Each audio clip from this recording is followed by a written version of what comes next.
It's Friday, the 28th of February, 2025. The last word in podcasting news. This is the Pod News Weekly Review with James Cridland and Sam Sethi.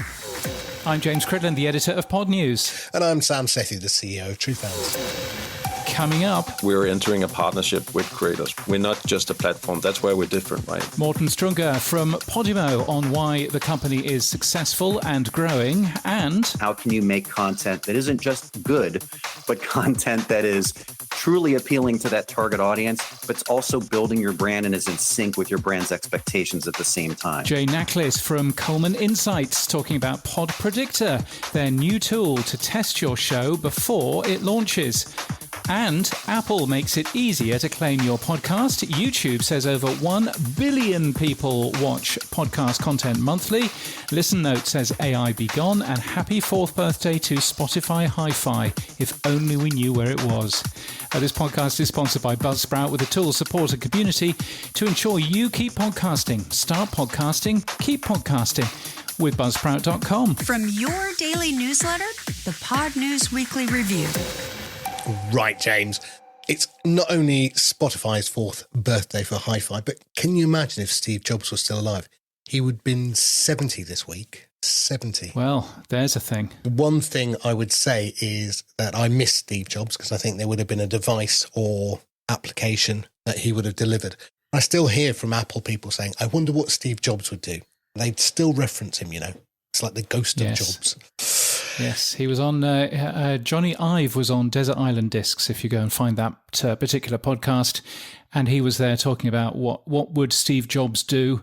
So yes, absolutely, I'm sure that it happens. But the folks at Apple Podcasts have, though, done something I think that Steve Jobs would have done, and that's made things a little bit easier, haven't they? They have indeed, and I think they got a little nudge from you, I think, James. Your report card from last year reported that Apple need to make their submission process a lot easier. So, you know, the report card does provide feedback and it does provide action.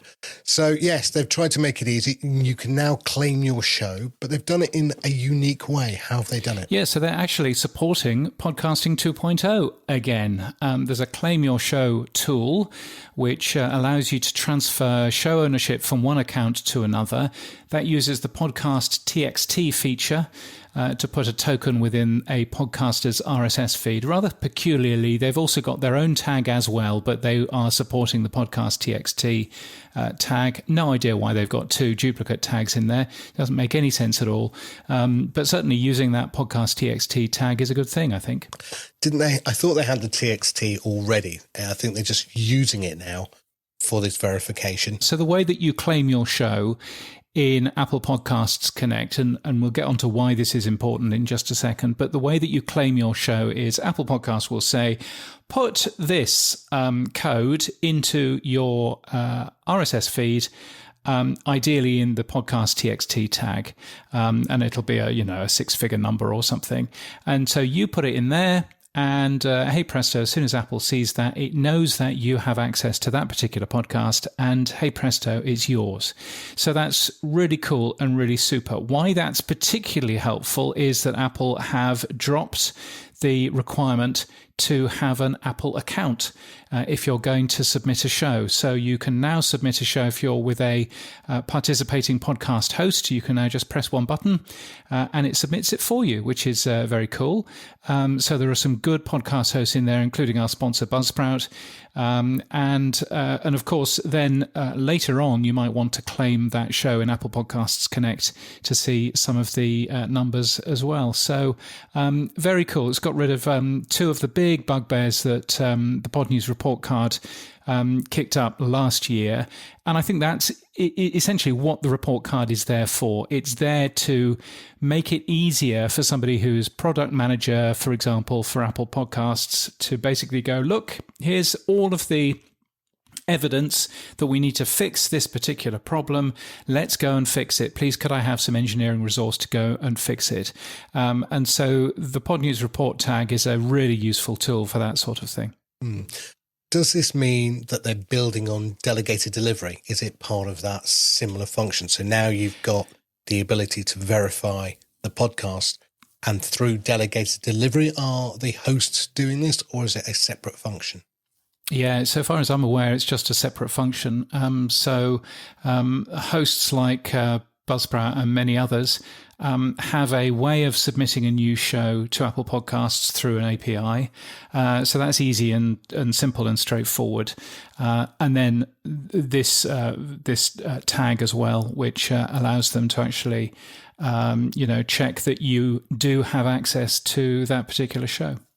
So does this now mean, again, I'm asking you lots of questions because it's very interesting for me. Does this mean that every one of the hosts that's participated with Apple now has a field within the host where you enter that code? They do. That's exactly what it means. So that should mean that if you are wanting, with TrueFans, if you are wanting to verify that somebody owns that particular podcast, then you can use the same type of thing as well. Hooray, yes. At last. So you should be able to... my understanding is everybody has used that particular tag in some way, shape or form.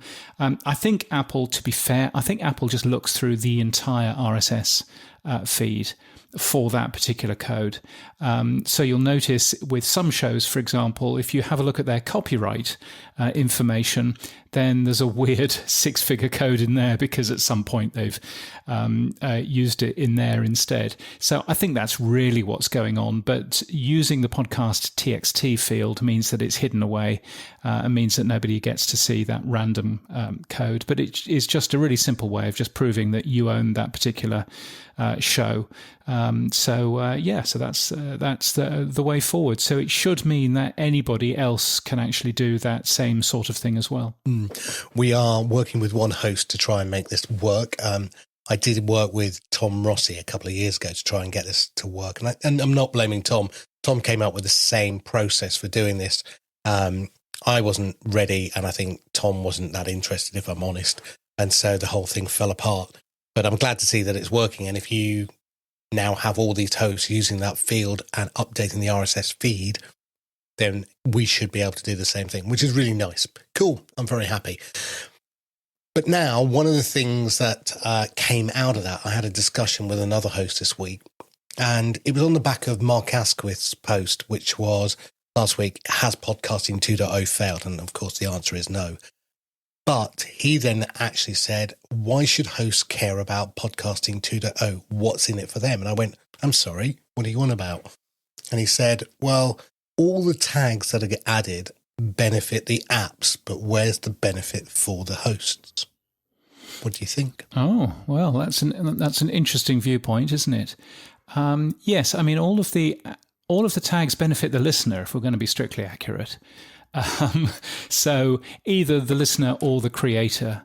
But yes, I mean, I suppose everything leans on value for value and, or rather streaming payments. And so, a host, obviously, as Todd has done, can take, a percentage of that streaming payment, if they want to. But I think for everything else, I mean, why should hosts be interested? Well, because other hosts will be doing it, and people will leave your host if you're not supporting something that other hosts do. So I suppose that's one reason why. And the other reason, and it's tied up with the whole thing that Buzzsprout keeps on talking about, is it should make it easier to keep podcasting because you've got more of these features available to you. Cross-out comments is an obvious one that will make it much more advantageous to keep podcasting because you can actually see what your audience is saying. So that's an obvious one, if a slightly complicated one to actually achieve, because nobody's really achieved that yet so far. But there are plenty of other examples in there as well, I guess. Yeah, I mean, I only mention it because when I heard an episode of Buzzcast and they were talking about why they don't add extra tags, because I would say Blueberry and Podhome are at the front of the queue with probably 20 odd tags. And then there's those that have no tag. And I'd say Buzzsprout somewhere in the middle, Captivate as well. Yeah. And I think it was Kevin Finn who said that every tag they add adds load to the actual RSS feed. And therefore, they have to consider very carefully which ones they add. And I think what is missing, and it's something that I think I'm having to review as an app developer, is what do we do? So the verified tag is very important, because if we can verify easily through a mechanism like Apple have just enabled, then we can build relationships with hosts and we can give them their first-party data back from the hosts that we see that they're currently hosting. So, for example, this show, for example, we could give the data back to Buzzsprout that they could integrate into their analytics if they wanted. So I think there has to be a little bit more of a quid pro quo. I did get stopped in my tracks when this host told me, well, what's in it for me? And I went, actually, yeah, let me think about it, because we're asking you to put engineering cost in place. We're asking you to put extra load on the RSS feed, which is a cost to you. And then actually the first party data value comes to the apps, which is, you know, the location data or the transcript, where we can then interrogate that, or we can do other things. And so he was asking genuinely, why don't we get any value back? And I just said, I'll raise the question. Yeah. Yeah. Well, that's an interesting point, isn't it? Doubtless, Adam and Dave are chomping at the bit to give an answer, and doubtless you'll hear that in the Podcasting 2.0 podcast, available wherever you got this one. Yes. So yes, interesting. Moving on then, Podimo out of Denmark, lovely company that they are, have some big news to share with everyone. What was it, James?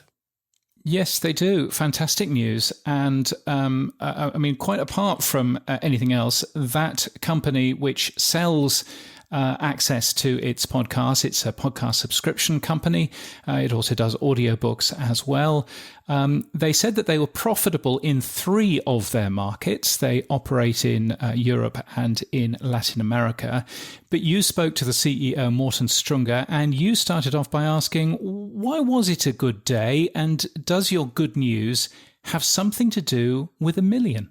Yeah, we've announced today that we've hit the milestone of 1 million paying subscribers. So that's pretty awesome, I would say. Yeah, that is pretty awesome. I mean, Podimo was only started in 2019, so we're talking of a very rapid 6-year growth. So tell me more about the way that users use Podimo and how they subscribe to Podimo. Yeah, I mean, we launched just over 5 years ago as a subscription service in Denmark, and today we're live in 7 markets in total. And essentially, our proposition has evolved, but if you zoom in, it's a subscription service around 7-8 euros per month, and then you get unlimited access to exclusive podcasts that you then also consume through our own app. So we own both the content side and the creator side, but also the app experience, which we put a lot of effort into building out in terms of helping discovery, bringing creators and listeners closer to each other through community features and so forth. I think we've evolved since then in terms of our model has changed somewhat, that we don't just have our subscription service. We actually own studios in a lot of the markets we're in, and we also own the advertising sales side. So we have a lot of our content that lives under open RSS, broadly available to build listenerships and reach. And then we monetize that content through advertising. And then we also, next to that, have our subscription business, where we gradually bring over the most loyal audience towards our subscription service. So we've, over the last couple of years, we've actually invested heavily, both through acquiring production companies, through acquiring ad sales and networks, in order to become an even better partner for creators in terms of not just helping them monetize through a subscription, but also now being able to maximize their reach and maximize the monetization with both advertising and subscription. So the content creators you have generally are local language content creators, right? Rather than the generic UK, US type ones that we'd see. So these are exclusive to Podimo. You talked about them being open in the RSS mode, so available to every app, but then you bring them back into the platform and make them a subscription, so they're exclusive just to your platform when they're in that subscription. Do you also have shows that are totally exclusive that you never let out into the open RSS marketplace? Yeah, it's a combination. It depends on the content type and the show. So some shows we have fully behind our paywall. Some shows we window out onto the open RSS. So say documentaries, for example, you might get the first couple of episodes available broadly. But if you want to listen to the full thing straight away, then you have to sign up for Podimo. And then we also do, as mentioned, back windowing. So content that we first release on Podimo, and then we window it out to the open RSS. And then we actually, through our network, have shows that fully live on the open RSS and not on Podimo, because that's the best thing for that show, that it's not suited for subscription and it's better catered to in terms of building listenership and monetization on the open RSS. So it's actually a combination. Could see it a bit more like essentially it's a freemium model, right? Like instead of just using our own app, we use the reach of other platforms to build listenership, and then we monetize through advertising. And then we gradually bring a certain share of that audience back to Podimo and the subscription side of the business. Nice. So let's talk about two things that are hot in the market. Okay, the first one I want to talk about is the word video. We have to mention it. Where does video sit within Podimo's strategy? I mean, video has been a core part of our strategy for the last 2-3 years. So we have video on a lot of our shows where it makes sense. And all the studios we have fully equipped and professional video setups. So we do see that video works in terms of engaging, and a lot of users prefer to watch video. But obviously it hasn't beaten the power of audio, and there's still a lot of audio listening. I think what's exciting for us with video is that it suddenly you go from consuming the content with your phone in your pocket to having your phone in front of you. That plays really well together with our community features. So on our own platform, we have a lot of community features where creators can ask the listeners questions. They can answer, they can engage in commenting, they can do emojis as you listen through and the feelings that are created. And obviously having your phone in your hand, and then we see a lot more engagement on these community features, as we call it, which is great to see as well. So there are many reasons for us doing video, but it's not just about, for some listeners, it's the preferred medium to consume in, but it's also because it unlocks a lot of other use patterns on our platform as well, which is great to see. So do you also do live video? So one of the things that YouTube does very well is having podcasters or videocasters do live video and then have content communication with their fans coming straight back with super chats. Is that something that Podimo does as well? Yeah, we do. We have started to test it, and it is something we're looking into scaling more. But we have done a number of tests on exactly live, and we have a very important show in Denmark, for example, that is live every Friday, where you can watch it live as well. And obviously, I mean, for some content, it doesn't make sense, and where the editing part of it is important as well. But for other content types, it makes sense to engage closer with the listeners and co-create the content together with the listeners as you record. So it's not going to be a shift where suddenly everything is live, right? But I think it is interesting for us to see that the medium is evolving, right? Both with video, with live, but also with these kind of community features, right? That it's becoming a different and a new medium that expands the value that we can create to both creators, but also to listeners, right? So what markets are you in? Remind me. And then what markets are you going to be in 25? So far, we're in 7 markets. So we're in Denmark, Norway, Finland. We're in the Netherlands. We're in Germany, Spain, and then lastly, Mexico. So there's still a lot of growth to capture in the markets we're in. So both in terms of the existing verticals that we're catering to in terms of content, but there's also a lot of new verticals that we don't have on our platform today that can unlock a bigger audience and a bigger growth potential for Podimo. So we'll continue to invest heavily into the existing markets. We're actually increasing investments in those markets. But then late this year, we're beginning to look towards expanding into new territories again. Can't say which yet, but excited that we're beginning to expand again. You mentioned expanding slightly in content. So you're talking about podcasting, you're talking about video, talking about books, TV. The two that are missing in there are music and live events and ticketing within that. Is that within your remit to go into those areas as well? Music is not on the roadmap, but live shows is something that we're already doing and that we're beginning to create more structure around. We have sold out theaters across multiples of our markets, and some of the shows are selling out fully within hours after announcing live shows. So piggybacking on that strong commitment and that relationship between the listeners and creators for live shows is definitely very meaningful. I think when I talk about more verticals, it's more about beginning to bring more content types to a platform, such as, if you take an example, it could be sports, for example. We don't have a lot of sports on our platform. So beginning to invest into those verticals so that we open up and talk to new audiences.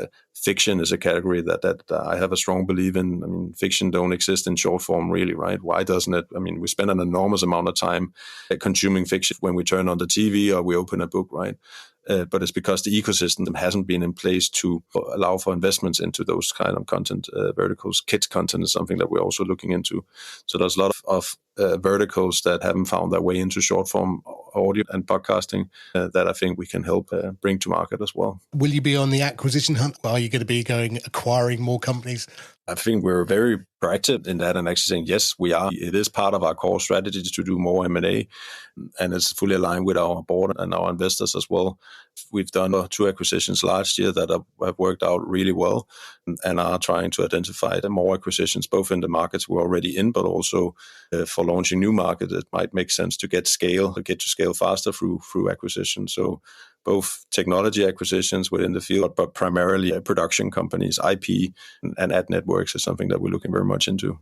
So consolidation and M&A is definitely part of our growth strategy as well. What is the one barrier that you think, oh my God, if I could get rid of this would accelerate Podimo? What is it that you think you could change that would actually increase the growth of Podimo? Actually, we have changed a lot since we started. I think when we launched, we just had a subscription service and a paywall service, right? That is more costly and takes a longer time to jumpstart such a model, right? So what we have evolved into now, where we have studios and we have content live across multiple platforms, maximizing the reach for creators and maximizing the monetization, that model is actually working really well. And that's what we're scaling now. We did that through the acquisition in the Netherlands last year of Tony, next to the acquisition we already made. And we're looking to do further acquisitions and also building out organically what we call Podimo Studios, essentially. So we are already doubling down on the learnings we have, and which is a more efficient growth model for us. I think where we've also made progress is on the profitability side, which is a barrier, right? If you want to grow faster, then you need capital to grow. And to be able to attract capital, you need to show not just growth, you need to show there's a clear path to profitability and that you're actually operating a sustainable business model. And there we've made a significant progress as well. We have 3 markets that are fully profitable, cash flow positive as well, and have 2 more markets looking to turn profitable this year. So in an industry that's so early on and that we're still growing as we're growing, but also at the same time demonstrating big steps towards profitability, that's a good cocktail to be able to also go out and get more capital on board so we can accelerate our growth even more and expansion as well. Morten, congratulations, 1 million.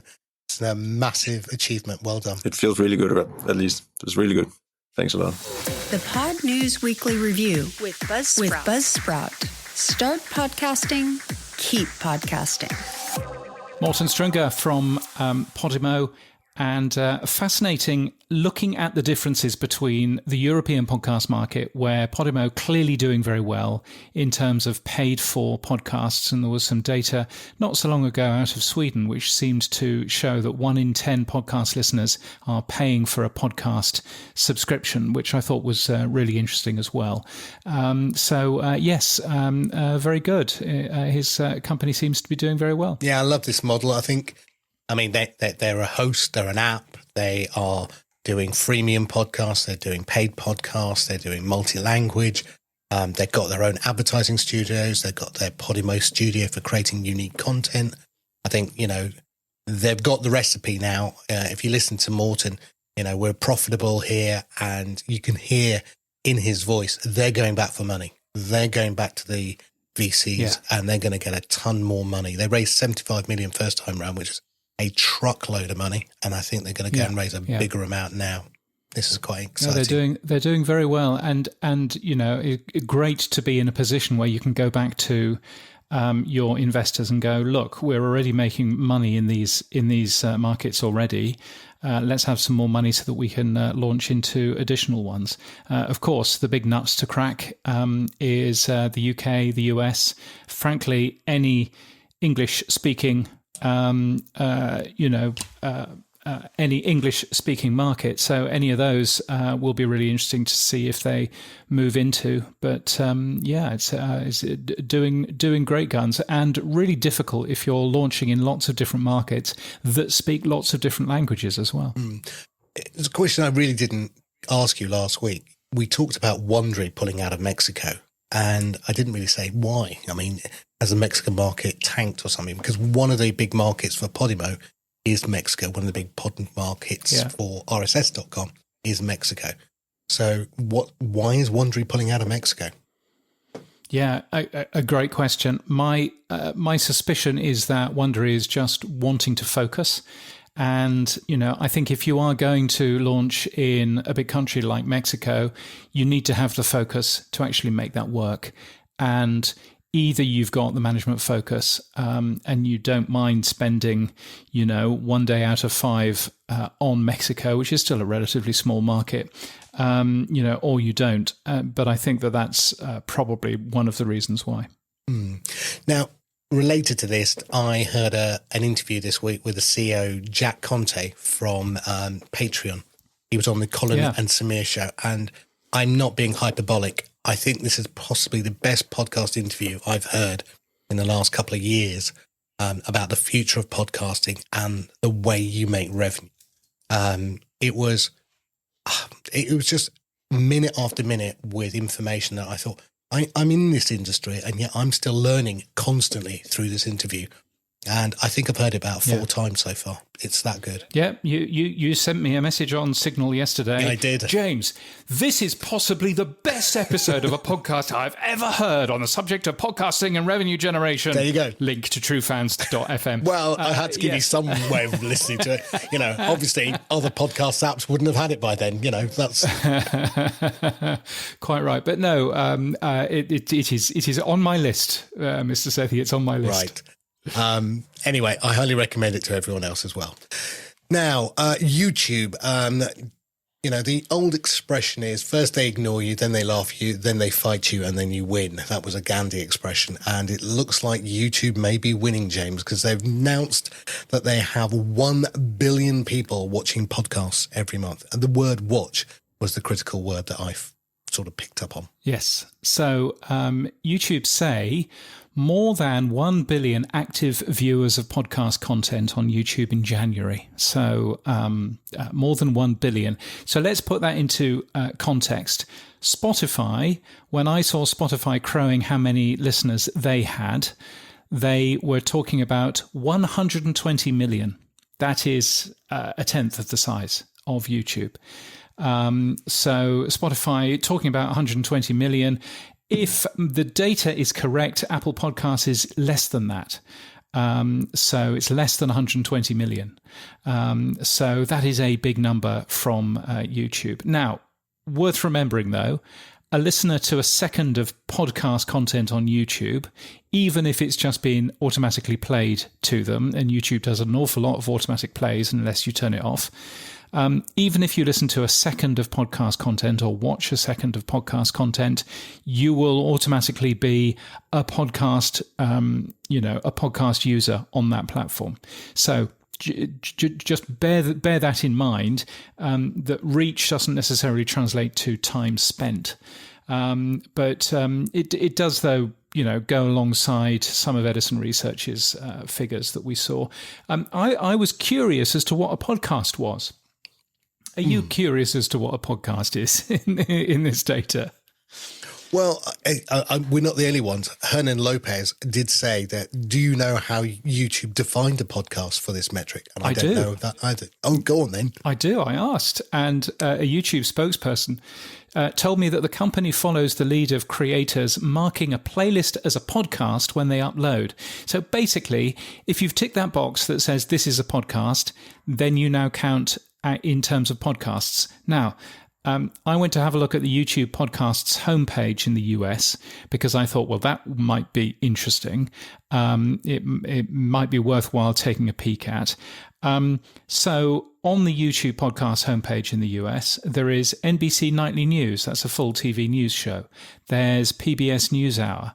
Both broadcasters have marked that as a podcast, but obviously anybody viewing NBC Nightly News, which is America's most watched news program, I think, maybe that's ABC, but anyway, one of those. If you just watch a little bit of that on YouTube, then that counts as a podcast, which is weird.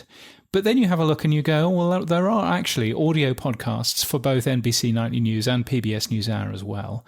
And similarly, here in Australia, if you have a look at Australia's podcasts homepage, there are individual news stories from 7 News, which you can watch. And they're in a YouTube playlist called 7 News Just In, which is marked as a podcast. And there is also a 7 News Just In audio podcast as well. So what is a podcast? It begins to get very, very complicated. But I think, at the end of the day, whatever a creator says is a podcast is what YouTube is measuring here. And it's still pretty big. I have to say, YouTube's blog post was authored by a guy called Tim Katz. I had never heard of Tim Katz. Had you heard of Tim Katz before? No, but he seems someone who's become fairly senior. Doesn't he?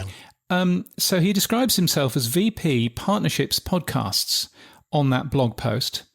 And I went to check, and that is the first time he has ever used that job title. So if you go onto LinkedIn, he's Director, Head of Sports and News. So not podcasts. Back in 2023, he was interviewed as Director and Global Head of Responsibility. And in 2024, he was Global Director of Responsibility and Leader for the Canada and Latin America region. So he seems to be a jack of all trades and has given himself a title of VP Partnerships Podcasts for this particular post. So it's just, typical large organization, will just front some product manager, but clearly, Tim Katz, has not got a podcast background. I'm peculiar as to why it wasn't Kai Chuck, who is head of podcasts and has been head of podcasts for the last 2.5 years, why it wasn't him blogging about this. But no, he was interviewed in Bloomberg. Ashley Carman ended up interviewing him, and he started talking about, YouTube. Podcasts on YouTube, he said, existed, but it was a matter of us pouring some gas on it to get it to move a little bit more. So... yeah, no. He said he reminds me of my days in corporate world. He's probably seen that the growing part of YouTube is podcasting. Therefore, move and get yourself involved. Move over there, yes. Oh yeah, no. Yes. I mean, I've seen so many corporate colleagues in the past. Oh, where's the growth within the company? Get yourself in that team fast. Yeah. No, indeed. Well, there's been some reaction from the industry. Justin Jackson from Transistor believes that the podcast industry is fundamentally misdiagnosing YouTube's role in consumers' lives and overestimating the benefits it'll get from the platform. Why don't you tell us what you really think, Justin? Wonder is founder Hernan Lopez. He's a Canadian. He doesn't say nasty things. Yeah, no, exactly. He's awfully polite. Polite people, yes. Wonder is founder Hernan Lopez suggested to keep in mind the bigger picture, and I love this as a stat. So YouTube in this release also repeated their stat that 400 million monthly hours of podcast watching on TV sets happened. 400 million monthly hours sounds like a lot. No, that's against 30 billion hours of YouTube spent on TV sets. So 30 billion hours, only 400 million of those were podcast watching. Okay. So just. But it's a weird thing. I'm sorry. I've never thought about turning on my TV to listen to a podcast. No. Well, me neither. And, I'm very aware that there's a lot of great shows on there that are made in video, but why would I watch it? Either why would I watch the video, or with the case of NBC Nightly News, why would I listen to the audio only? I mean, that's bizarre.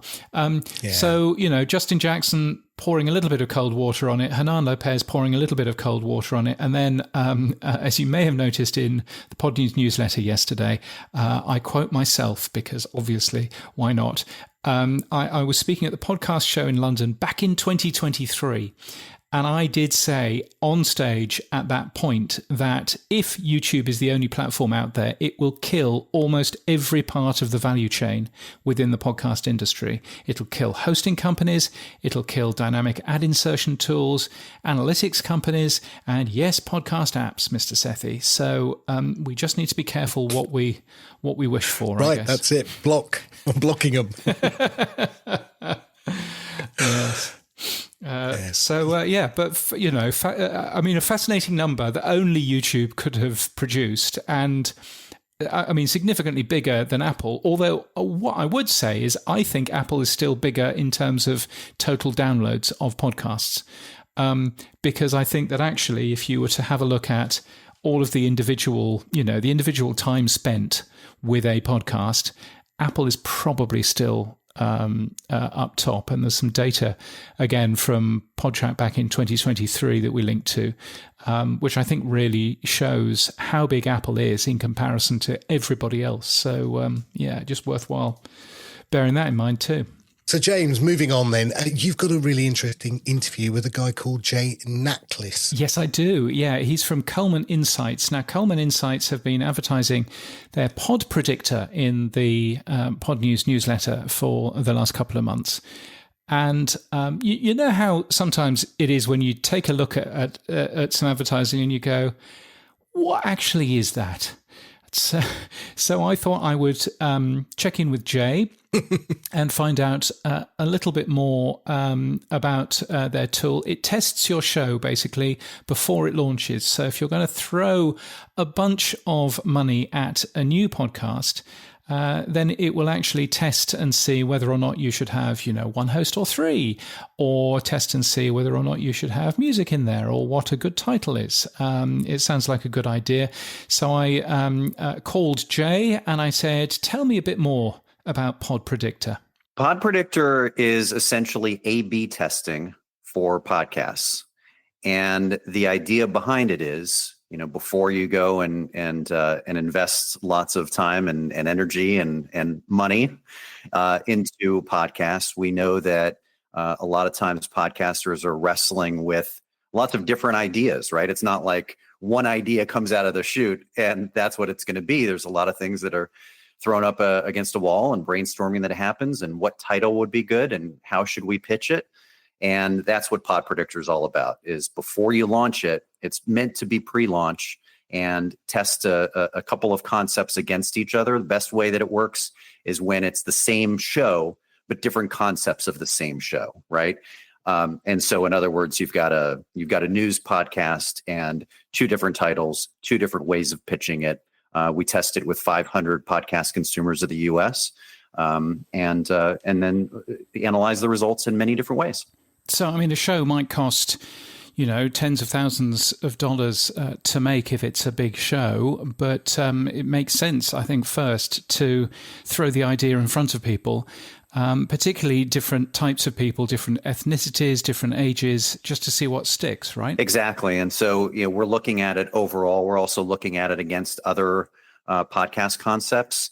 Ideally, that works when it's fans of the same category, right? So we would, we like to, when we do a Pod Predictor, if we're testing comedy concepts, for example, it's best if you do it with comedy fans, right? That have more propensity to be interested in it for sure. And then you're looking at it overall. How do they test against each other? How do they rank against other concepts? But then also, as you point out, how does it rate by age, gender, ethnicity? We're also looking at fans of, we're looking at category interests. So you might be surprised so I think in part it's strategic for you to know which one is more appealing, but it's also strategic from a marketing standpoint, right? So you have a good idea of, I know that fans of this particular concept are also fans of podcasts in this category, right? So maybe as part of my strategy, I should go and look to be guests on podcasts in this category. I should look to advertise in this particular category. So it serves both of those purposes. Sounds really clever. And do you have any examples of some of the ideas that you have taken in front of audiences, and something maybe that might have surprised you a little bit? Yeah, a number of different things for sure. But I'll give you a couple of examples. One is there is a This was a health and wellness show that was about plastic surgery, and this was one where they had a couple of different names of the show. One of them was more specific to the client themselves, so the brand was about them, and it was an interesting litmus test because, well, how well known was that brand? And certainly nationwide, it wasn't really that well known. And the way they were pitching it was focused on their own doctors, naming people that, again, may not have real brand recognition, outside of a small circle of their current base. And as part of that, I said, well, because I'm willing to help as part of that process, right? You don't have to necessarily, if you want some guidance as to, well, what are some other good concepts to test, happy to be part of that. And that was the case in this one, right? Where there was a concept that we tested against that was a little bit broader. And it was more about what it was actually about rather than actually about their brand. And they were able to discover that other concept tested better. They were able to see, I think, a couple of surprising things, but they were able to see age-wise, where is the wheelhouse of this particular concept. So, those are some learnings of that. There was another one that we did for podcast radio that was an interesting, unique one, right? Where they were actually trying to determine, and they made these results public. They were interested in determining, based on the pitch of podcast radio and what it is, how does that appeal to radio listeners in the United States? So that was not a typical usage of Pod Predictor, but it was essentially the same kind of methodology, just done in a bit of a different way. And that's really one of the beauties of Pod Predictor. And almost every study we do is it can be customized and tweaked based on, the strategic goals. Oh, so you can tweak it for format, or you can tweak it for name of the show, or you can tweak it for all kinds of things like that, I guess. Yeah, you can also test. It's almost unlimited, right? Like if you want to test, for example, show art against each other, you could do that. If you wanted to test other marketing messages, you could do that. Trailers. I think trailers is a great usage case too. Is if you wanted to test different trailers, you can. And that's really a lot of the stuff that we do at Coleman. We're brand and content people, right? We've been doing brand and content work for media brands for 45 years. And in the podcasting space, that's really something that we're trying to get podcasters to focus on is don't just look at those numbers, but look at your brand and how you can build the brand and how can you make content that isn't just good, but content that is truly appealing to that target audience, but it's also building your brand and is in sync with your brand's expectations at the same time. And so there's lots of ways to go about that and lots of ways that we do that, whether it be in the moment content testing, whether it's larger scale studies that really dig into target audiences and their usage and perceptions and habits. And then it's things like Pod Predictor, which really was designed to be something of a more accessible entry point for everybody. We wanted Pod Predictor to be something that, even the independent creator that doesn't necessarily have a big network behind them can utilize it. I guess I hadn't considered, of course, that people who are making shows will probably include this sort of idea in their pitch to the client to basically say, we will test this stuff before we make it for you. Yeah. And the biggest interest level in the conversations by far has come from agencies, editors, right? It's people that work with a lot of different podcasts, and that's their zone, that's their wheelhouse. And they're helping these podcasters, right, from start to publication. And so as part of that, they're taking them through this launch. A lot of them have a launch package, right? And they're taking them through that. And it's everything from coming up with the concepts to the editing to sometimes their SEO and digital marketing and all of it. And so they're looking at Pod Predictor and saying, okay, how can I offer this as a service to my clients as part of it? Yeah. Now, I know Coleman Insights, as many people do, from the work that you do in terms of radio. How much is podcasting sort of changing that? Are you doing an awful lot more podcasting stuff now? I mean, it still remains, sure, because historically we do so much work in radio, but the podcasting I think we've been at for about probably 6 or 7 years now, and it's been a nice progressive growth. And there's the clients are across the board. It's not one set, and it's interesting, right? Like there, for example, is a hosting platform that was really interested in learning about their user persona. And so when it was going through a process of redesigning the website and thinking about what the marketing messages are and who that user is and how to reach them, that was a study that we were able to do. And that type of study can be very effective for, we've done a study like that for a network.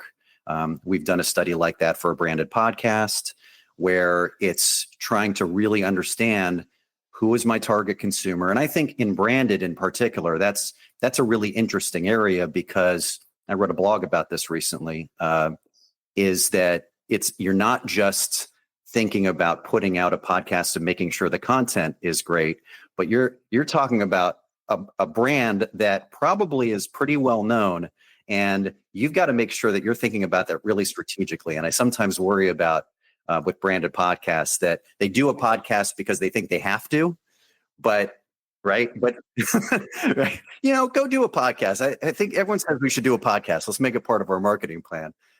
But the reality is it should be treated with the same delicate care that they would any other campaign that they do. And if you're really going to invest in all your other marketing, why wouldn't you do the same thing and understand, the best strategic direction for your branded podcast?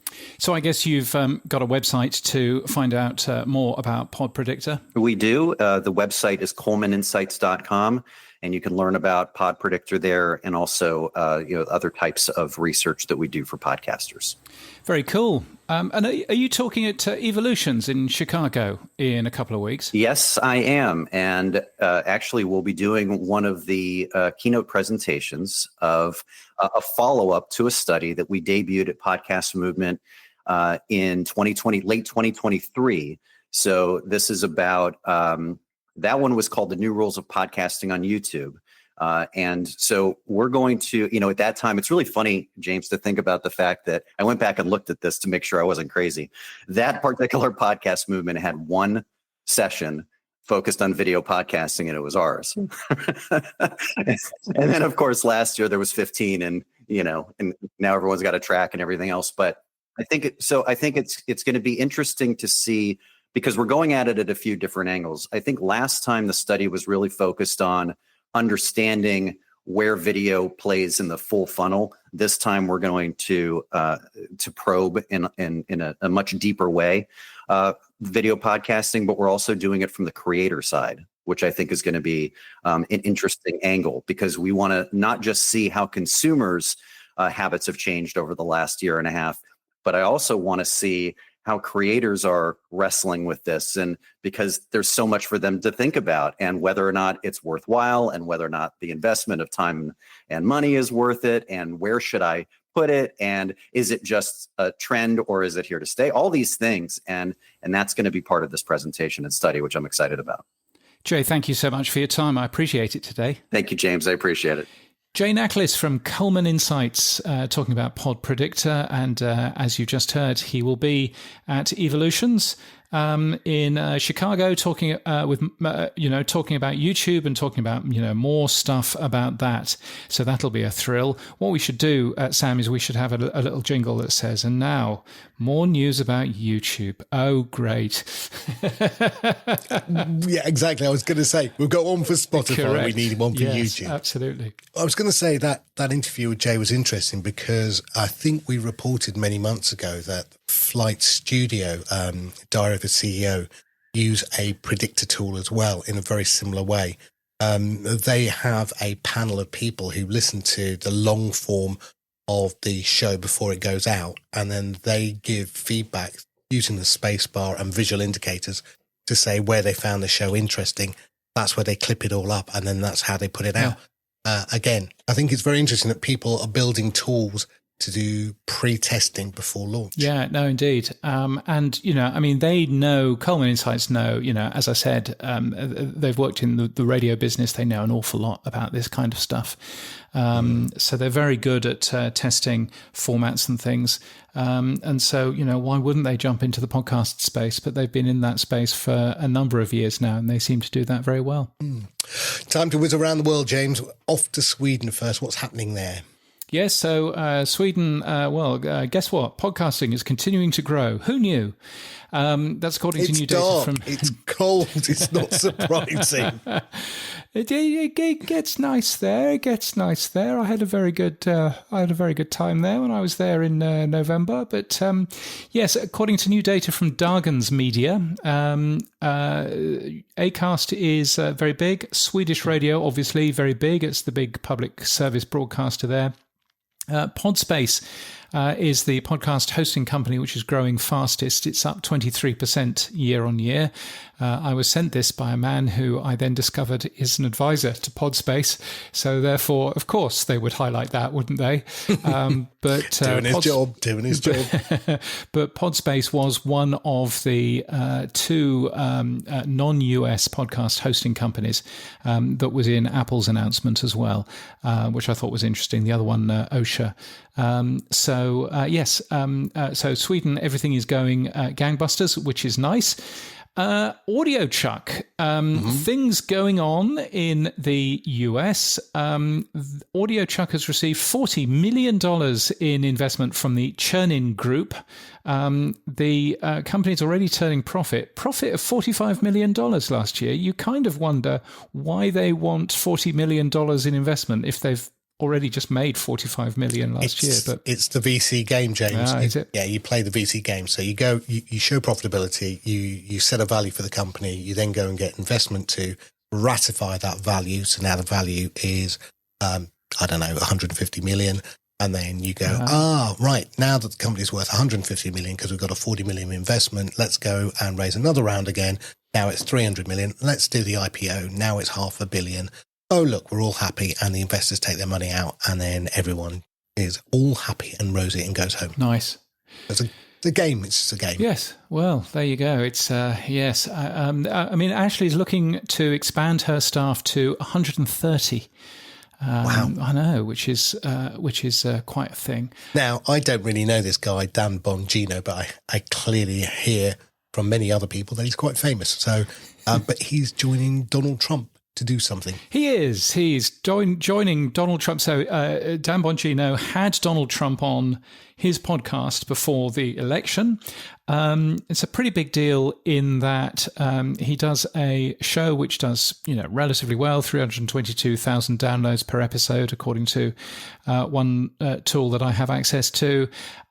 He's also on American talk radio as a replacement for Rush Limbaugh. Rush Limbaugh was, a massive, great big star, and he was the replacement that quite a lot of people took. Anyway, he has been named the Deputy Director of the FBI. Yes, I can see the skill set transferring over amazingly well. Yeah. Yes. Being fair, he's got a little bit of history that isn't just talking in front of a microphone and being quite sweary. He does have a little bit of history. I think he was a Navy SEAL, and I think he was involved in some protection thing and blah, blah, blah. But anyway, he's now the Deputy Director of the FBI. On a totally unrelated note, here's a quick track from the 70s by The Specials. The lunatics have taken over the asylum. That was nice, wasn't it? Right. Let's move on. IAB Australia. That's from down my way. Yes. They've published the Audio Advertising State of the Nation 2025. Good news for podcasting. But actually very good news for podcasting. And even though commercial radio and audio have welcomed it here, you can imagine that they've welcomed it with gritted teeth, because 79% of agencies say that they will spend more on podcast advertising this year. And that is more than advertising with streaming radio or streaming music. So basically, podcasting is winning in terms of the budget. So hurrah for podcasting.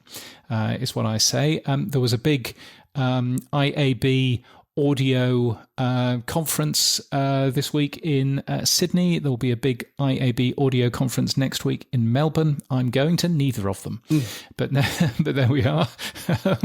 They seem to be at least releasing quite a lot of useful data for the industry, which is a good thing.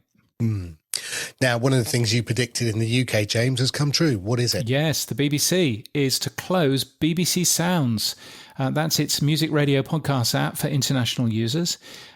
So you can now get BBC Podcasts on the bbc.com app and on the international website. But you will be losing, if you haven't lost them already, you will be losing the BBC's domestic music radio stations. So you'll get World Service and Radio 4, but you won't get any of the other music services, and you won't get any local radio, which I believe is upsetting quite a lot of people. So, that's no longer going to be available outside of the UK. Probably makes quite a lot of sense, unfortunately, because the BBC can't make any money out of that without all of a sudden getting liable for all of the music rights, which they simply can't afford and can't deal with anyway. So I think all of that is interesting. But yes, I said that this would happen in November. I genuinely did not know that this was the plan, but it turns out it was the plan. And yes, and so they are. And so I have downloaded the BBC Sounds app. Interesting. They did say one interesting thing in that release, which they did tell me under embargo a couple of weeks prior, but obviously I couldn't say anything. They said in the release that BBC Sounds will continue to work for people who live in the UK who go on holiday temporarily. How? Well, how exactly? So I think what's going to happen there is the first thing that they'll do is they will take BBC Sounds out of all of the app stores outside of the UK so that we can't install it. Mm-hmm. All right. So that's a good first step. Then I suspect what they will do with the audio links is that they will actually tie it into your bbc.com ID. So you will have to log in, as you do at the moment, to listen to that particular station. And so I suspect that that's what's going to happen. So that will mean that, BBC Radio essentially dies for anybody with an internet radio device or a smart speaker or any of that sort of thing. But I really don't know. I mean, that's just a guess. But I thought it was an interesting little bit of information there, that BBC Sounds will continue to work for you if you go on holiday outside of the UK, temporarily. So, there's a thing. I bet it still works with my VPN, even if I didn't do that. I absolutely bet that it'll continue working with a VPN. Certainly iPlayer does, which is their TV app. You have to choose a VPN relatively carefully, but you can get it to work. So yeah, I'm absolutely sure that if you have a VPN, it'll continue to work. But on the other side, then that's the customer or the listener bypassing somebody else's security. So I think that they are relatively safe on that. But I think, as with all of these things, VPNs or DRM, rights management or any of that stuff, it's a tax on the untechie, and just stops them from doing things that if you're techie enough, you know how to do anyway. Correct. Now, over in the Middle East, James, iHeart are launching a regional podcasting hub in Qatar. Yes, or Qatar. Is it Qatar or Qatar? I never know. I actually don't know. But anyway, yes. So they got quite a lot of their big stars over to Web Summit in Qatar. I'm going to say Qatar from here on in. Okay. Let's see. Let's see if I'm wrong. It's all right. I'm calling Elon Musk's company Doggy now, so we're okay. You go, Qatar. Well, there you go. Yeah. There you go. Well, anyway, so yes. So this was a big announcement that they made at the Web Summit. They got a ton of their stars over there, which was nice. And now they have said that they are going to launch a regional podcasting hub. My suspicion is that the Qatari government is basically turning around and saying, we will pay for that. Just please come and show us how this stuff works. That's what I would expect. Interestingly, That happened last week. Also last week was the Saudi Media Summit in Riyadh as well. So lots of media conversations going on in that part of the world. My understanding is that quite a lot of the Arab nations, firstly, are seeing an explosion in creator economy and that kind of stuff, but also secondly seeing that they have to be fun places to be for the young generation of today, because otherwise they just leave, and they don't want a population drain of young, bright people just upping and leaving, which is why you're seeing quite a lot of these places open up. Finally, in Europe, Andrea Koskai, who was on the show a couple of weeks back, has launched Eurowaves, a Google group. It's a European group for podcasters, and they've already got their 200th member, which is quite cool. Yes, they've got a lot of them, and there's an intro thread on there which has a bunch of fascinating people in there.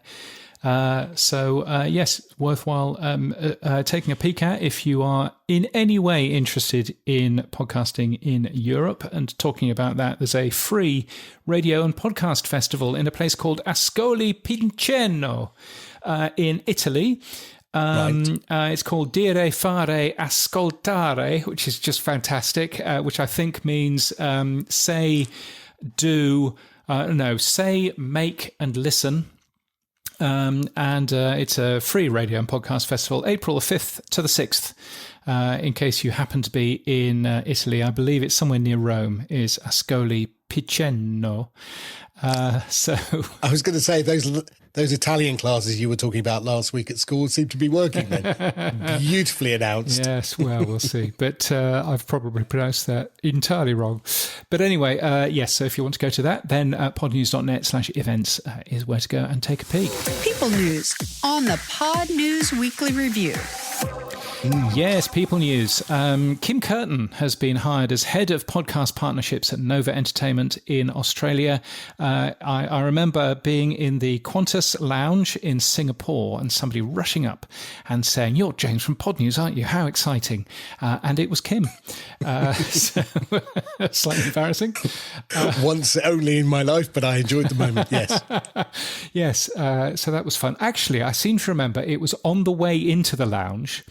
And I said, "Are you going into a lounge?" And she said, "No, I can't. I can't get into a lounge." And I said, "Come into the lounge," so, and guested her in. But yes, so congratulations to her. I know that she is totally chuffed about that. And also, sad news, if you've been to a Podfest, you will know Neil Gilarte. He has died after an accident. He was only 51.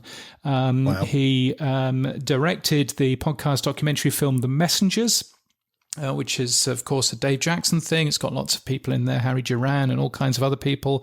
He used to DJ at Podfest and all of that. And so all very sudden.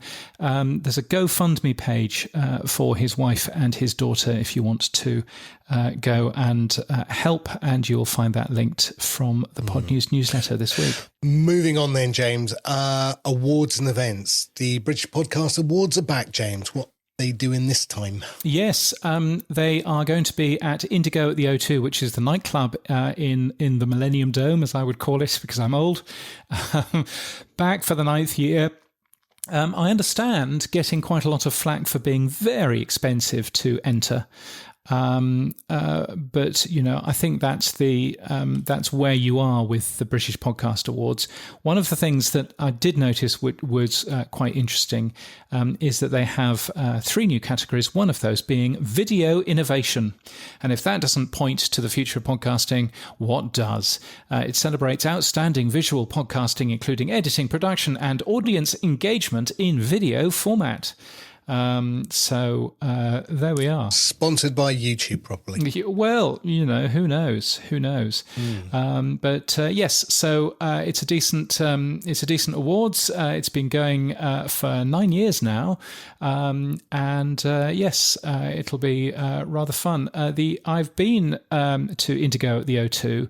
I've actually stood on stage and given away a prize at the Student Radio Awards a long time ago, and it's quite a large large place, and all of a sudden you feel, oh gosh, I'm, I feel very small on this large stage, but still, there we go. So that should be fun. The awards happening on the 2nd of October.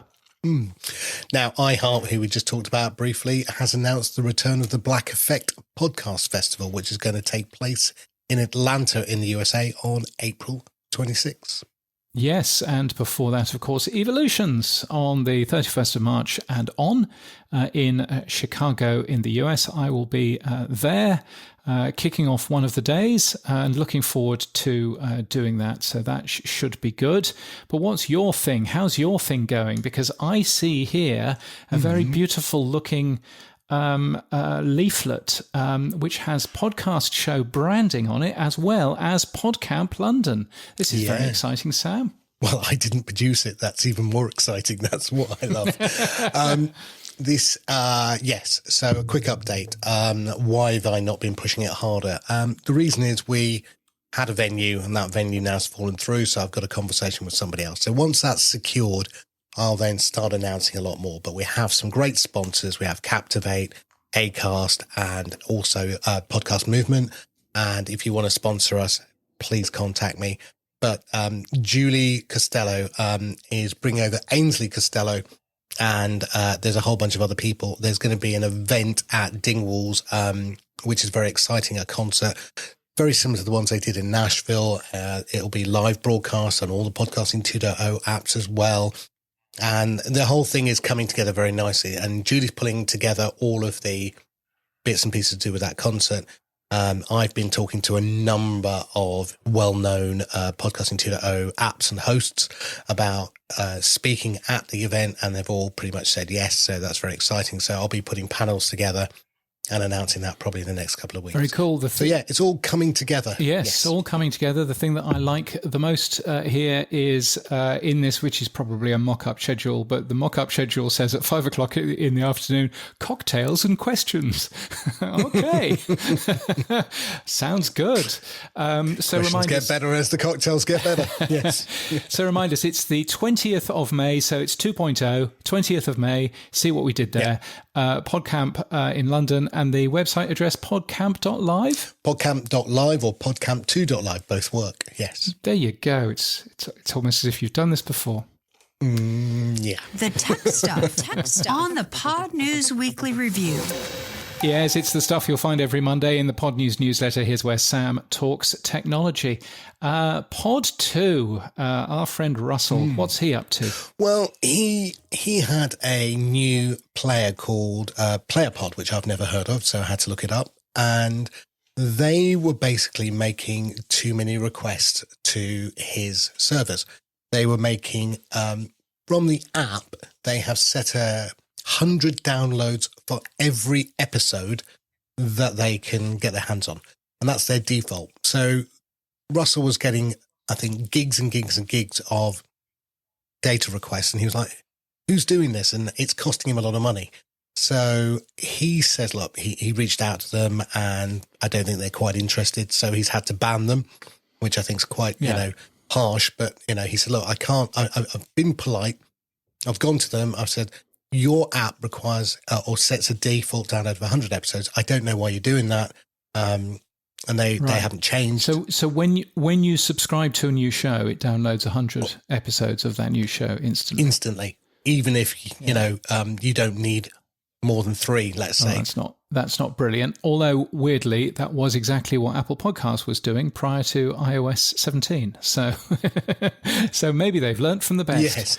So he was talking about using, firstly, he was talking about a new tag which would indicate to podcast players how many downloads they could actually take and how often, I looked at it and I gone, why, if you're a player and you don't understand how to download podcasts anyway, why would you possibly take any notice of whatever that said? So I think that was a non-starter. He's now trying to use there's a standard status code which the Pod News website uses as well, actually 429, which is come back later. too many requests, come back later. And so he is suggesting using that, which I know that some podcast apps already support, which is nice. That's not going to fix his costs in terms of bandwidth. It's just going to slow down the amount of requests that he gets. Yeah, I mean, I think it's the King Canute model, right? He's not going to be able to stop the waves. He's not going to be able to stop the downloads, but at least he can put a yellow card up to somebody and say, "Oi, you need to slow down, pull back a bit." And I guess you get the red card if you don't. So I don't know what other hosts think. Russell's an up and coming young podcast host, but some of the big ones like Buzzsprout or Captivate, Blueberry, etc. I wonder what they think of apps like this that are doing it. Yeah. Well, I know that there are a number of things built into both Amazon CloudFront and Cloudflare that actually would slow any of these podcast apps down. I mean, I think you can see the problems that it was causing, because this was, as I say, what Apple Podcasts used to be doing. When you came back to a show that you had subscribed to, but then you'd lapsed for 50 episodes or something, and then you came back and it would download all of the ones that you missed. All at the same time, which if you're just serving static audio files, then that's one thing. And frankly, you should be able to deal with that, and I'm not quite sure why you can't. But if you are serving programmatic ads into those shows, then obviously, you've got servers that are rebuilding all of those MP3s for you every single time. And that's where it gets difficult if you are asking for 500 shows at the same time. So that of course is a bad thing. So I'm sure that people will be, building that into their hosting, platforms if they've not already done so. One of the things I learned, I mean, again, I'm still on a learning curve with many of these things, was that Apple now use a head request to try and see if there's actually a change to the file rather than request the file itself every time. Yeah, so Apple have always sent both a head request first to find out a little bit about that file, check that it's actually there and blah, blah, blah, before they download it. And there are a few other apps that do that. Now, if you are charged by the request, as I am, then that doubles my costs. So there are benefits and downsides in doing that, but I'm charged by request as well as being charged by bandwidth, as Russell is as well. So we that is also a thing, and the ideal is to not to cause so much hassle on someone's server that it just times out and you then have to go and request an episode again and then again and then again, because again, that was what was going on with the Apple Podcasts thing and why they ended up having to change it. So I think, again, it's just making sure that everything is a little bit more calm on the podcast hosting side. Now, moving on, we talked about Justin Jackson from Transistor. He's now posted a list of 23 podcast apps that have closed. And then he puts a tip: don't launch a social podcast player. What is a social podcast player in the first place? Well, it's all of these podcast players, they will either say, we're the cleverest thing because we can do clipping. And so you can share clips with your friends, which nobody wants. And so lots of podcast players go to market with that. And the other set of podcast players, a bit like Good Pods and Fountain to a degree, have promoted themselves as social podcast players. So you can invite your friends and you can leave comments and all of that stuff. And all of those have died. I mean, with the exception of Good Pods and Fountain. I was going to say, I don't think they were on the list, James. Yes, no, exactly. But you can very clearly see that if you are a podcast host which offers either clipping or or the concept of being a social podcast player, then you are more likely to fail.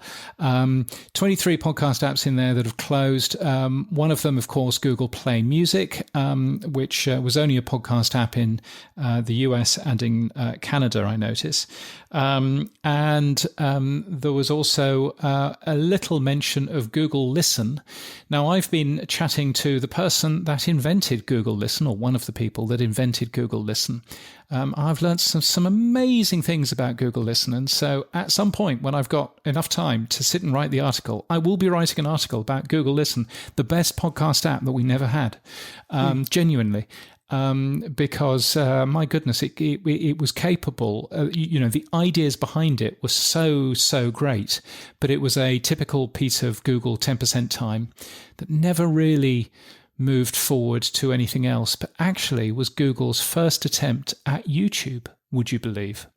Because Google Listen went on to the Google TV box, the first ever Google TV box, before Google had bought YouTube. It was that long ago. Wow. So yeah, so it's a tremendous story, and I'm looking forward to writing it up when I've got time. Spotify.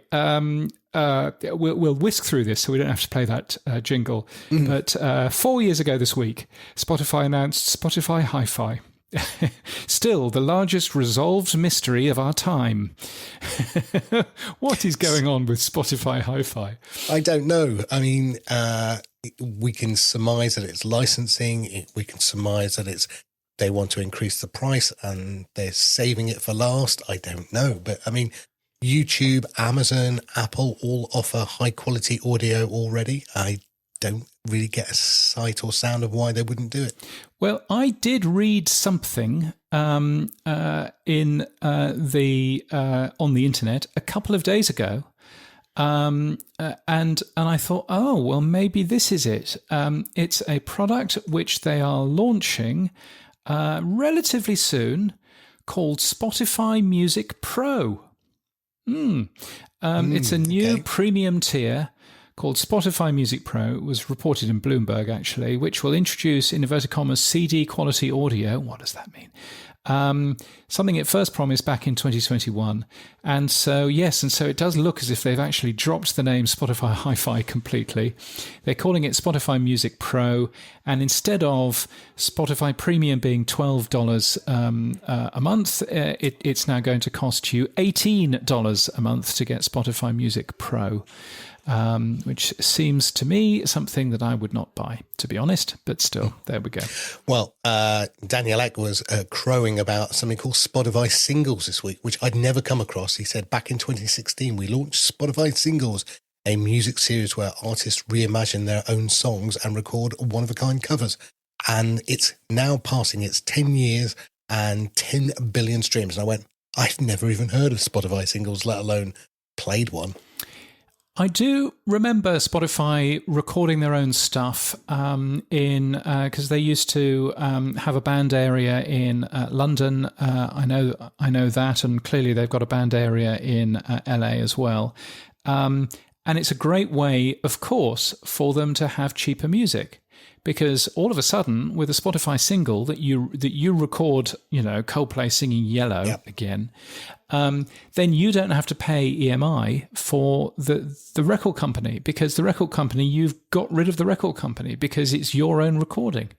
So it's a great way of saving yourself, a bunch of cash. And the fact that they've now hit 10 billion streams of Spotify singles worldwide seems to show that they've done quite well in terms of that. I should point you to a radio station here in Australia. It's run by the ABC here. It's called Triple J, and it has a feature which they do every single week called Like a Version. It's a bit like a Virgin, you see, but it's not. Anyway, and that is essentially the same thing. So they record one-of-a-kind covers.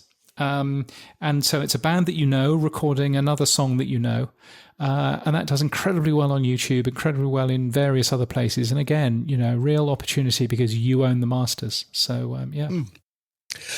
moving on then, Apple. Looks like we're getting a little stocking filler, late Christmas presents from Apple. iOS 18.4 now has updates to the CarPlay interface.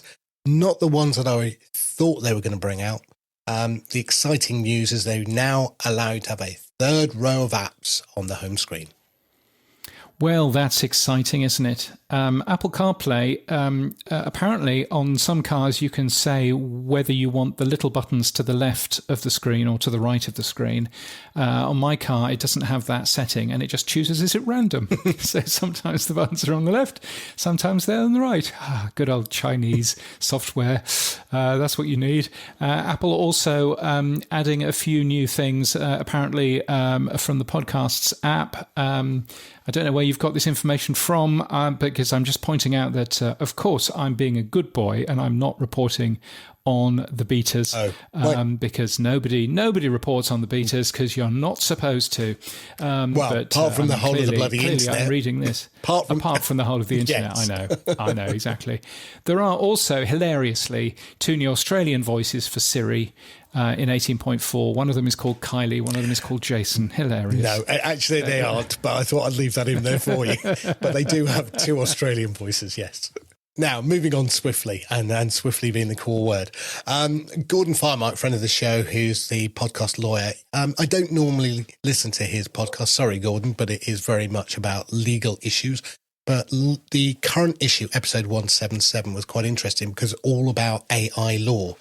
And he talked about the first AI-generated art to get copyright. And it was really interesting. It wasn't the end product that got the copyright. It was the human squiggles on a piece of paper that got the copyright, and the AI was just the output. So quite interesting where the copyright law will sit with this one legal ruling. He also talked about a major fair use victory for podcasters at the Copyright Claims Board. And he points to a website which I didn't even knew existed called plagiarismtoday.com, which is covering the story, which I thought was quite interesting. Is it all original content, Plagiarism Today?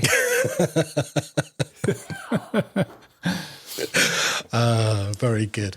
It's basically a copyright podcaster used a TikTok video of a attorney, and the attorney was not very happy, but the court overruled that they had fair use. So again, if you want to hear more about what they were doing there, it's quite interesting how podcasters can use other content and their use of that content is upheld as fair use. Well, Gordon Firemark will, I'm sure, be at Evolutions in Chicago. He normally makes it his business to go to all of those things. So we should watch out for him there. Boostergram, super comments, zaps, fan mail, super chats, and email. Our favorite time of the week, it's the Pod News Weekly Review inbox.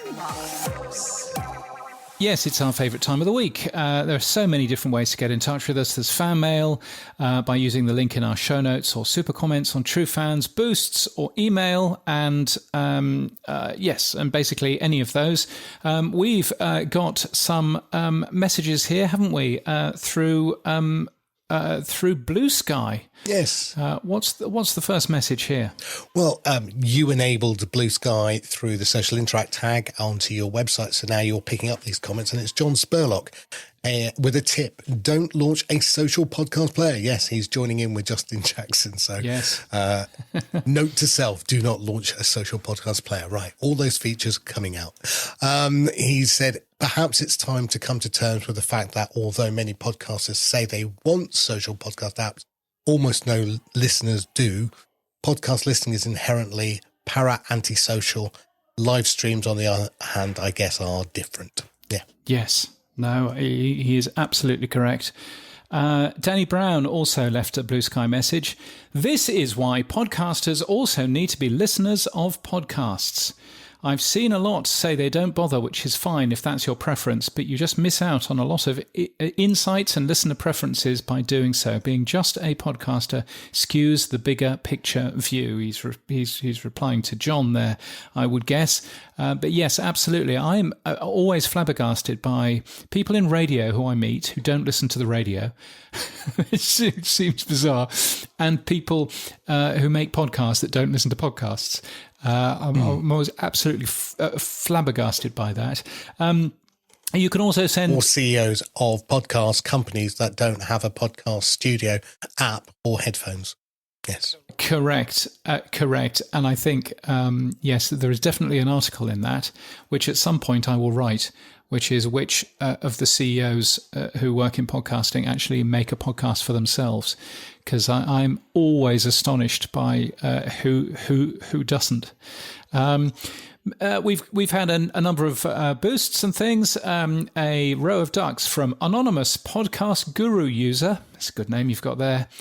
Thanks for the entertaining news and conversation. Bruce from the Ugly Quacking Duck. Okay. 1,308 sats, so an amount of British sterling from Neil Velio through True Fans. Neil says, I agree, Adam would be an excellent evangelist for 2.0. I don't understand his resistance to repping what he made. Such a shame. If I'd invented this tech, I'd be sharing my passion for it until I made people roll eyes about it. I enjoyed listening to Adam on the Podcasting 2.0 podcast last week, where he basically says, I'm not interested in keynoting at conferences, not interested. I have no interest in that. Oh, I'm looking forward to keynoting at this conference coming up. What? Sorry, what? Yes, it was just so perfect. He was going, no, I'm never going to do that. No. Anyway, next week I will be keynoting and talking about podcasting 2.0. And I'm like, that's all we want you to do, Adam. That is what we want you to do. What? Honestly. 5,150 sats from Matt Cundall.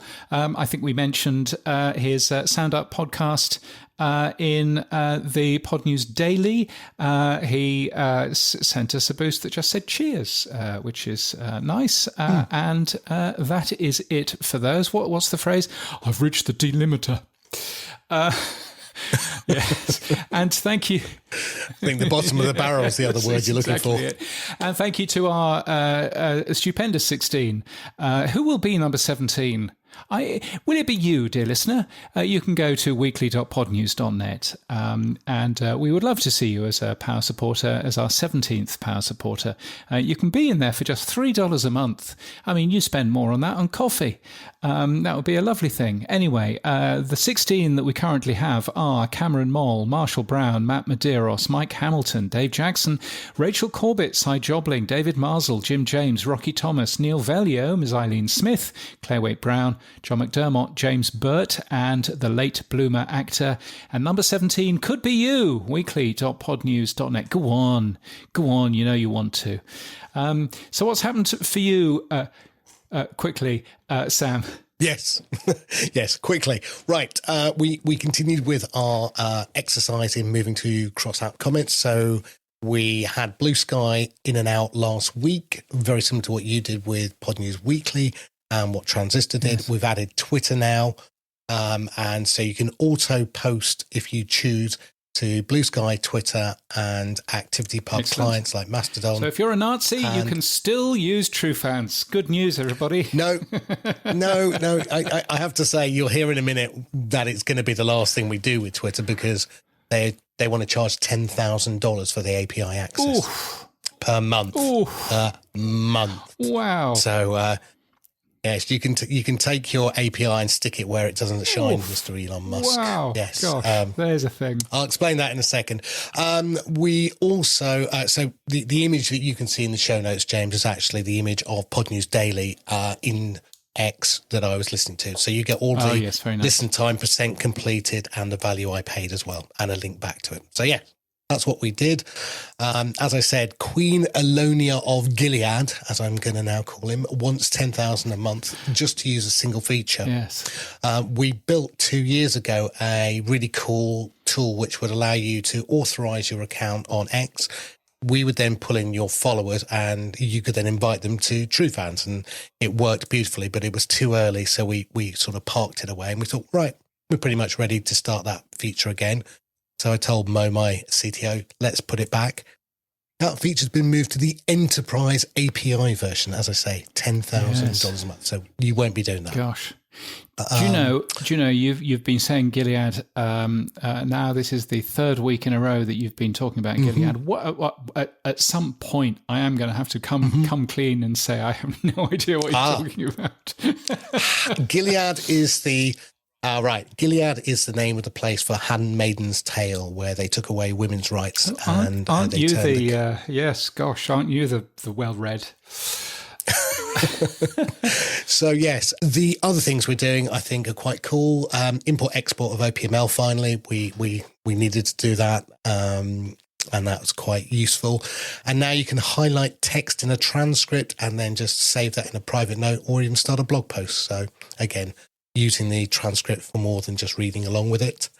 And finally, I'm very excited. We are relaunching FanZone with Claire Waite-Brown. So Claire and I are currently recording. What is FanZone? FanZone is a podcast. It's another product that sounds eerily close to OnlyFans,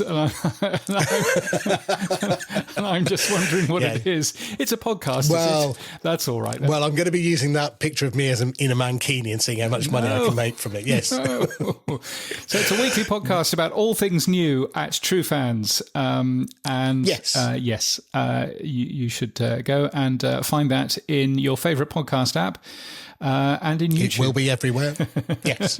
No, not on YouTube. No, we're not going to go there. No, not yet. No. But yes, it's been something we should have done. And I hate doing solo podcasts. I'll be there and I'll admit it. Well, so there you go. Claire's done a brilliant job of podcasting 2.0 in practice. Yeah. And so she's helping me do this, and it's brilliant. So I'm very excited for that. Yes, and talking about podcasting 2.0 in practice, Claire's guest this week is Jordan Blair from our sponsor Buzzsprout. Yay! Talking about Podroll. Yay! So you should go and take a listen to that. Podcasting 2.0 in practice is obviously available wherever you got this show, which is nice. Mm-hmm. James, come on, what's happened for you then? Well, two things. I launched a new website. That's exciting, isn't it? I launched the podcast, you launched the website. I know. Excellent. It's newpodcasts.net, and it is our feed of new shows to help you find your next favourite podcast. Newpodcasts.net. It looks all pretty and jolly because I got somebody to make a logo and some assets, which I've not properly fixed yet. Go on a desktop. It looks nicer than going on a mobile. Is it a PWA? Right now, it's not a PWA, no. I know, just wondering. But anyway, so it is there, but it is also the way that you can get your podcast into the Pod News newsletter. Just go there, sign up, and away you go. It's free. I'll go and put FanZone in then. Yes, why not? Newpodcasts.net. Is the place to go for that, and you'll find the New Podcasts podcast itself in your favourite podcast app, and it's called New Podcasts. You'll find it impossible to find in Spotify, because what Spotify does is it makes it very difficult for you to find a show which has the word podcast in it. So I need to fix that somehow. But anyway, let's play with that later. And I've read a book. I've actually finished a book this week, which is amazing. Wow. It's a brilliant book too, and I would heartily recommend it. It's by a man called Ed Conway, who I believe is a reporter for Sky News in the UK. The book is called Material World, the 6 Raw Materials That Shape Modern Civilization. If you need to know how on a knife edge pretty well everything in the world is, then this is an incredible book for you to read. Because it turns out, for example, that we need sand. We really need sand, but not just any old sand. We need sand from a particular mine. And the particular mine has one road leading to that mine. And if that road has any problems, then that essentially means no more silicon chips anywhere in the world. At all, because all of the silicon chips in the world are made with the particular type of sand from this from this mine. And you can then roll that out to lithium and all of the conversations that are going on in Ukraine right now. You can have a look at oil. You can have a look. It's just absolutely fascinating. And you end up reading the book and thinking literally everything. It's just luck that we are where we are right now. Absolutely fascinating. So it's definitely worthwhile. Gosh, I gave that a write-up, didn't I? And and I think that's it for this week. All of our podcast stories were taken from the Pod News Daily newsletter at podnews.net. You can support this show by streaming sats. You can give us feedback using the Buzzsprout fan mail link.